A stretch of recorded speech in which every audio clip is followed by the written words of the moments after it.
Talent की अगर बात करें जम्मू कश्मीर में, तो टैलेंट की कहीं ना कहीं कमी नहीं देखने को मिलती। हालांकि इनके टैलेंट को जो प्लेटफॉर्म नहीं मिलता हुआ सरकार या एडमिनिस्ट्रेशन नहीं दे पाती। आज इसी तरह हमारे साथ एक यूथ टैलेंटेड वो आए जो कि एक्टर भी हैं, राइटर भी हैं और पोइट भी हैं। इनका नाम है तनवीर भट्ट जी, जो कि रामबन के रहने वाले हैं। इनसे बातचीत करते हैं।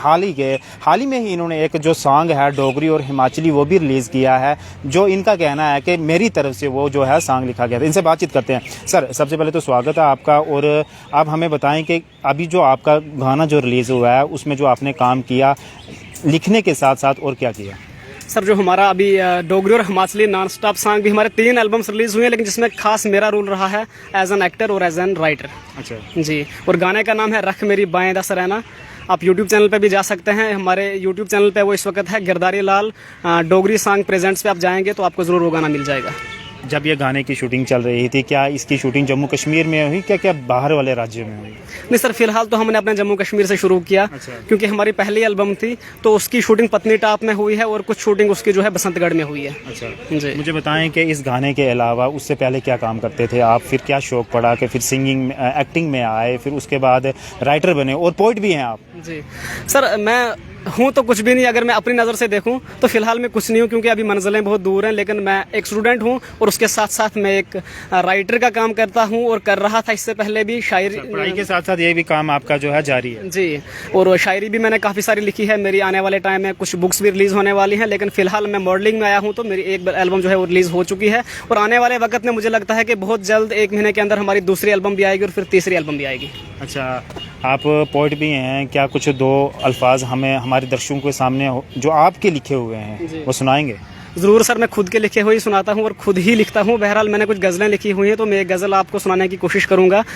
गज़ल है कि मेरी चाहतें मेरी राहतें और मोहब्बतें मिट जाने के बाद, मेरी चाहतें मेरी राहतें और मोहब्बतें मिट जाने के बाद, मेरी धड़कनें भी रुक गई मेरी सांस रुक जाने के बाद, मुद्दतों के इस सफ़र में ये ना सोचा था कभी, मुद्दतों के इस सफ़र में ये ना सोचा था कभी, मेरी मंजिलें कोई छीन लेगा मुझको मिल जाने के बाद, जब पास थे तो क्यों दी थी टूट कर खुशियाँ मुझे, जब पास थे तो क्यों दी थी टूट कर खुशियाँ मुझे, फिर क्यों मिलाया गम से मुझको मुझसे दूर जाने के बाद, ऐ ज़माने किससे पूछूं अपने घर का रास्ता, ऐ ज़माने किससे पूछूं अपने घर का रास्ता, खो चुका हूँ अपना घर मैं उसके घर जाने के बाद, मेरा चेहरा देख कर वो दौड़ कर आते कभी, मेरा चेहरा देख कर वो दौड़ कर आते कभी, वो फिर से आएंगे मगर ठोकरें खाने मेरे मर जाने के बाद, मेरा चेहरा देखकर वो दौड़ कर आते कभी, वो फिर से आएंगे मगर मुझको दफनाने के बाद, किस कदर रोते हो तुम उनके हिजर में ऐ फलक, वो भी रोएंगे मगर तेरे मर जाने के बाद। मुझे तनवीर जी, मुझे एक बात बताएं, जो ये पोइट लोग होते हैं ये आशिक मिजाज क्यों होते हैं? सर, इसमें तो सारी जो आपकी लिखत है सारी आशिकी दिख रही है इसमें। सर बहरहाल ये तो इंसान समझ ही जाता है, क्योंकि शायरी का मतलब ही है औरतों के मुतालिक बातें करना। अच्छा। तो बहरहाल शायरी में तो हर एक फील्ड में हम शायरी करते हैं, लेकिन कुछ दर्द तो होता है ज़रूर। बहरहाल अब आप समझ ही जाएंगे। नहीं, मैं समझ ही गया हूँ। मैंने तो नाम सिर्फ बोला, आपने अंदर से पूरा ही वो ले लिया नाम। तो मुझे बताएं सर, जिस तरह से आपने ये काम किया है, आने वाले वक्त में जम्मू कश्मीर के लिए क्या कुछ और नया लेके आने वाले हैं? सर, जम्मू कश्मीर में खासकर अगर मॉडलिंग की बात करें तो मैं यही कहूँगा कि आने वाले वक्त में मैं उन लोगों को देखूँगा जो अच्छा खासा टैलेंट रखते हैं, और अगर उनमें टैलेंट है तो मैं उन्हें मॉडलिंग के फील्ड में, एक्टिंग के फील्ड में, सिंगिंग के फील्ड में ज़रूर अपने साथ साथ आगे चलाने की कोशिश करूँगा। और रही बात शायरी की, तो बहरहाल जिसमें टैलेंट होगा वो लिखेगा तो वो खुद ही आगे बढ़ जाएगा, और जहाँ मेरी ज़रूरत पड़े तो ज़रूर जितना मुझे है मैं उन तक पूरी सपोर्ट करने की कोशिश करूँगा। तनवीर जी, आपको पता है जम्मू कश्मीर में यूथ में कितना टैलेंट है, और कहीं ना कहीं ऐसा भी होता है कि फैमिली सपोर्टिव नहीं होती, फैमिली सपोर्ट नहीं करती। फैमिली ये चाह रही होती है कि हमारा बच्चा पढ़ लिख के कहीं जॉब करे और ऑफिसर बने, लेकिन उनका शौक होता है अपना जो टैलेंट है वो बाहर लाने की। क्या कहना चाहेंगे जिस तरह से उनका टैलेंट जो है होता है लेकिन वो सामने नहीं ला पाते? सर, खासकर पेरेंट्स से मेरी गुजारिश रहेगी कि आपके बच्चे में जो टैलेंट है आपको उसी फील्ड में उसको जाने दीजिए, क्योंकि उसका इंटरेस्ट उसी तरफ है, वो दूसरी तरफ नहीं कर सकता। तो उन्हें उस फील्ड में उन्हें जाने की इजाज़त देनी चाहिए। और दूसरी बात, मैं इंतज़ामिया से और एडमिनिस्ट्रेशन से, सरकार से भी गुजारिश करूँगा कि जम्मू कश्मीर में जो है एक अच्छा खासा टैलेंट है, लेकिन यहाँ पर बेसिक फैसिलिटीज़ नहीं है, कोई परमानेंट प्लेटफॉर्म नहीं है। तो इसके लिए इंतज़ामिया को कुछ कोशिश करनी चाहिए, इकदाम उठाने चाहिए। और ख़ासकर अगर फिल्म इंडस्ट्री की बात की जाए तो यहाँ पर एक बेहतरीन फिल्म इंडस्ट्री होनी चाहिए, क्योंकि जम्मू कश्मीर दुनिया में एक मानी जानी जो है एक जगह है, बहुत ही खूबसूरत जगह है। शूटिंग प्लेस भी यहाँ पर बहुत अच्छे अच्छे हैं और खासकर टैलेंट भी है, तो यहाँ पर एक बेहतरीन फिल्म इंडस्ट्री होना ज़रूरी है। और इसके लिए हम भी कोशिश करेंगे आने वाले वक्त में आगे तक बात पहुँचाने के लिए। रणवीर साहब, जिस तरह से हमने आपकी गज़ल सुनी, जो अंदाज़ था, हमें लगता है कहीं आपको प्यार भी हुआ है। सर नहीं, हाँ हाँ, ना नहीं सुनेंगे। हाँ, प्यार तो हो ही जाता है, झलक दिख रही है होंठों जी। की, मुस्कुराहट। हुआ होगा सर, अब क्या कहें। हुआ होगा नहीं है, थी सर कुछ, अब हम मुर्दों को क्या जिंदा कर सकते हैं। कुछ लोग थे जो आ गए चला गए। अच्छा, जी, बेवफाई, दिल टूट गया, ऐसा ही कहेंगे। दुख हुआ। सर दुख तो होता है जब आप किसी इंसान को खुद से ज़्यादा चाहेंगे। बहरहाल प्यार मोहब्बत तो एक सीधी सी बात है, दुनिया करते हैं। उसके बाद ही ये लिखना आपने स्टार्ट किया?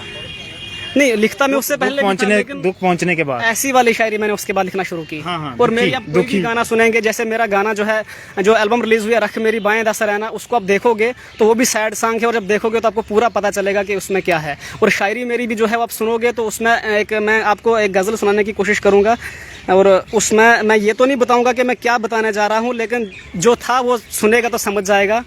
गज़ल है कि है ख्वाहिश मेरी मुझको आशियाना चाहिए, है ख्वाहिश मेरी मुझको आशियाना चाहिए, जो खुशी का दौर था मुझे वो ज़माना चाहिए।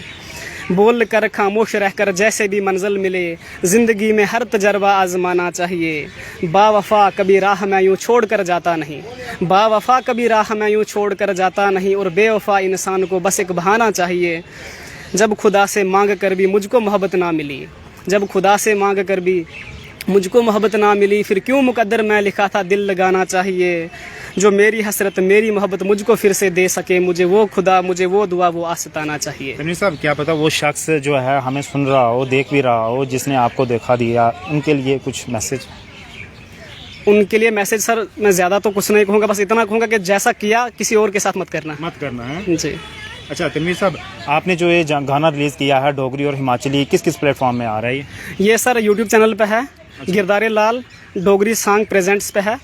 गिरदारी लाल फ्लूट डोगरी सॉन्ग प्रेजेंट्स, ये यूट्यूब चैनल है। मेरे भाई हैं वो, जिन्होंने मुझे इस फील्ड में लाने की काफ़ी अहम भूमिका निभाई है, तो उन्हीं के चैनल पे फिलहाल आया है ये। आपने उस गाने में एक्टिंग भी की है, रणवीर साहब हमें बताएं किस तरह से इस फील्ड में आने के लिए थोड़ी सी मेहनत तो लगती है, मुश्किल है क्या? ज़रूर सर, मेरा शौक था, मुझे शौक था कि मैं एक मॉडल बनूं, एक्टर बनूं और काफ़ी आगे तक जाऊं, बॉलीवुड तक जाने का शौक था। लेकिन फ़िलहाल शुक्र है कि यहाँ तक पहुँचे हैं, और इसमें अहम रोल जो निभाया है मैं उनका शुक्रिया अदा करूँगा। तो होती रहती हैं, आती रहती हैं ना सर, मुश्किल तो ज़रूर आती हैं, लेकिन जिस इंसान ने सफ़र कैसा रहा?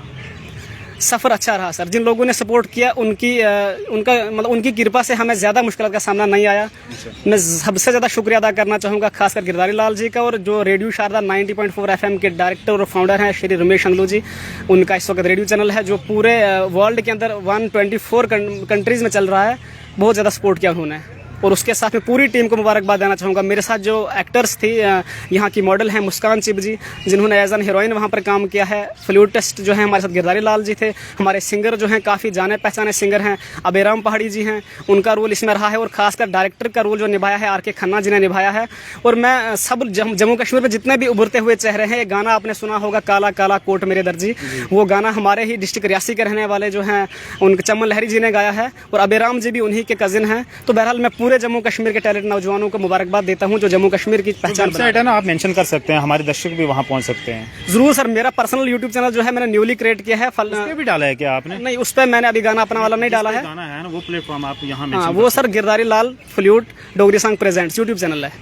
उस पर आप जाएंगे, चाहे आप फेसबुक पेज पर जाएंगे, सैम नाम से फेसबुक पेज भी है, वहाँ पर भी आपको मिलेगा। और मेरा चैनल जो है तनवीर बट प्रोडक्शन से, आप वहाँ पर भी विजिट जरूर करें, आने वाले एल्बम्स वहाँ पर भी आपको दिखेंगी। चलें सर, बहुत बहुत शुक्रिया हमारे से बातचीत करने को। आशा करते हैं कि आपको ऊपर वाला उस मंजिल तक पहुँचाए। तो साफ तौर पे इनका ये कहना है। ये थे तनवीर बट जी, जो कि डिस्ट्रिक्ट रामबन से आते हैं, और आपने बखूबी देखा होगा किस तरह से एक गाना इन्होंने निकाला डोगरी और हिमाचली, इन्होंने उसमें काम किया, एक्टिंग भी की और लिखने का काम भी जो भी किया। आपको पता है कि जम्मू कश्मीर में टैलेंट की कमी नहीं है, लेकिन कहीं ना कहीं बस एडमिनिस्ट्रेशन की वजह से थोड़ी चूक रह जाती है, उनको प्लेटफॉर्म